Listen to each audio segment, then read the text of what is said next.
রমজানের বিষয়ে পবিত্র কোরআনের 183 নম্বর আয়াত যেটা তেলাওয়াত করা হয়েছে সেখানে বলা আছে ইয়া আইয়ুহাল্লাযীনা আমানু কুতিবা আলাইকুমুস সিয়ামু কামা কুতিবা আলাল্লাযীনা মিন ক্বাবলিকুম লাআল্লাকুম তাত্তাকুন। এই মুমিনগণ তোমাদের উপর ফরজ করা হয়েছে এমন ফরজ করা হয়েছিল পুরো প্রতিটি রাষ্ট্র তাকওয়া ও পরহেজগারি অর্জন করতে পারে। আলহামদুলিল্লাহ, প্রথমে আল্লাহর শুকরিয়া আমাদেরকে মানুষ হিসাবে পৃথিবীতে পাঠানোর জন্য। দ্বিতীয় হলো আমরা শারীরিক মানসিক দিক থেকে আছি। আর 3 নম্বর হলো আমরা আমাদের অনেক আত্মীয় স্বজন থেকে কিন্তু সম্মানের দিক থেকে, সম্পদের দিক থেকে, ক্ষমতার দিক থেকে এই ভালো অবস্থানে আছি সেজন্য। আর এরপরেও করোনা সহ যে মহামারী থেকে আল্লাহ আমাদেরকে এখনো ভালো রেখেছেন সেজন্য। একজন সুস্থ মানুষকে আল্লাহ পবিত্র কোরআনে সূরাতে ওখানে একটাই প্রশ্ন করছেন, সে বলে আল্লাহ আপনাকে মাফ করতে পারে। ওদের তোমরা উদয় রবের সুন্দরী আমার অস্বীকার করবে, এটা সাধারণ মানুষের। আমাদের উপর এটা কিন্তু অনেক খুশি। আর আল্লাহর যে ক্ষমতা, এই ক্ষমতা ছোট দুইটার দিক দিয়ে আমি বলতে চেষ্টা করবো। আমাদের যে হাত, এই হাতের কিন্তু 5টা আঙুল আছে, 2 হাতে কিন্তু 10টা আঙুল। এই আঙুলের মধ্যে 15টি খণ্ড আছে। এই খণ্ডের মধ্যে কিছু কিন্তু রেখা আছে। এই রেখাগুলো যত কোটি মানুষ পৃথিবী থেকে গত হয়ে গেছে, মরে গেছে, এখন আছে 800 কোটির উপরে, এমন কারোর সাথে কারো মিল নেই। এই জন্য আমরা পাসপোর্ট এবং জমি দলিল বিষয় নিয়ে কারণ আছে, এটা মিল নেই।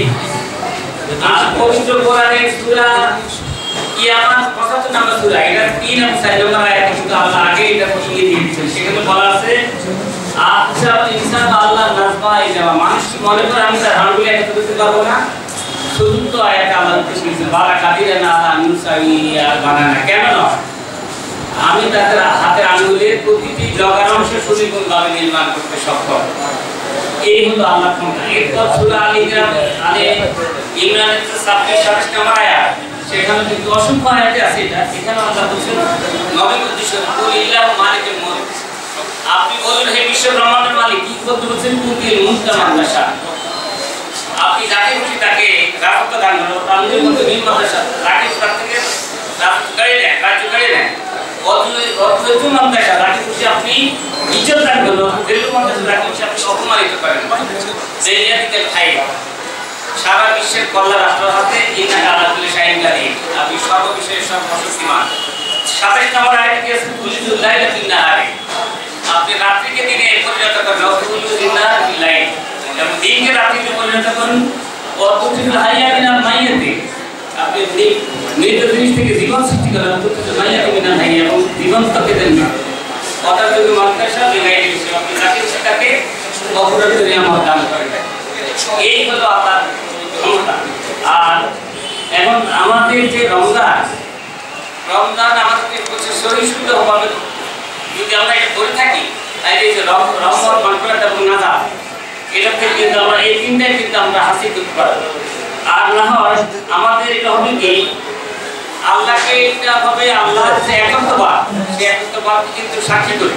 কারণ সেই একত্ববাদকে যদি আমরা আমাদের ইমান যদি হালকা হয়, তাই আমাদের ইমান যে নবীদের মতো, নবীদের ইমান এত শক্ত ছিল বলেই ওরা যখন যেটা করতেন তখন সেটা হয়ে যেত। কারণ আমরা একই রাস্তায় কিন্তু মুসা আলাইহিস সালাম গেছে, ফেরাউন গেছে, কিন্তু মুসা আলাইহিস সালাম নীল নদী পার হয়ে গেছেন, ফেরাউন সেখানে ডুবে মারা গেছে। কারণ হলো এটা রাস্তার বাহাদুরি নয়, বাহাদুরি হলো আল্লাহর উপর ভরসা।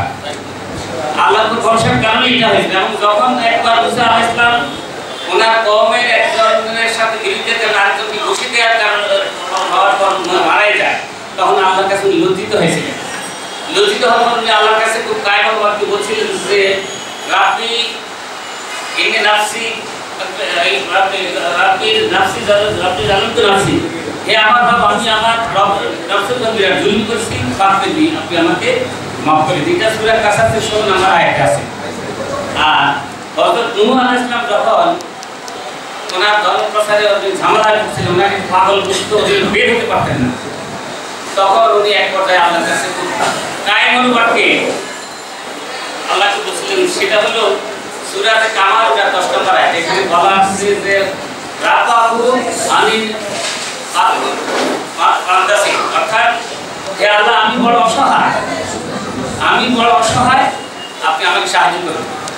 ঈমান শক্ত ছিল বলে হযরত ইউসুফ আলাইহিস সালাম কিন্তু ওনার যখন চরিত্র পরীক্ষার বিষয় হয় তখন তিনি জোড়া ছিলেন জুলাইখার রাজপ্রাসাদে।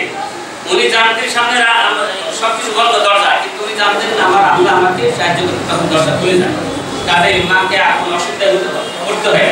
ঠিক এমনিভাবে হযরত ইব্রাহিম আলাইহিস সালামকে যখন আগুনে নিক্ষেপ করে তখন উনি জানতেন যে হ্যাঁ আমার আল্লাহ আমাকে রক্ষা করবে, ঈমানই মজবুত। সেই ক্ষেত্রে উনি কুরআন তখন কিন্তু নাযিল আসে কোন বারকা সালামুন আলা ইব্রাহিম, তো এখন কিন্তু শান্তি বর্ষণ হয়েছে। কাজেই আমাদের ঈমান যতক্ষণ মজবুত না হবে ততক্ষণ কিন্তু আমরা যতই কিছু করি রোজা নামাজ ওটা কিন্তু কাজে আসবে না। এই জন্য কারণ হলো কি সূরা আল-কাবুতের আমার 45 নম্বর আয়াত আল্লাহ যেটা বলছে আমার সংযম করতে চাকরি দীর্ঘ সময় দরকার ছিল আমার, সেখানে ইন্না সালাতা কানা আনিল ফাহশাই ওয়াল মুনকার, নিশ্চয় নামাজ থেকে সমস্ত অশ্লীল অপকর্ম থেকে রক্ষা করবে। সূরা আল-কাবুতের 45 নম্বর আয়াত মধ্যখানে আছে। এখন নামাজ পড়া তো খারাপ কাজ করতে পারবে না, খারাপ কাজ করার অর্থই হলো নামাজ হচ্ছে না, এটা কারো মিশনের কাছে যাওয়ার দরকার নেই।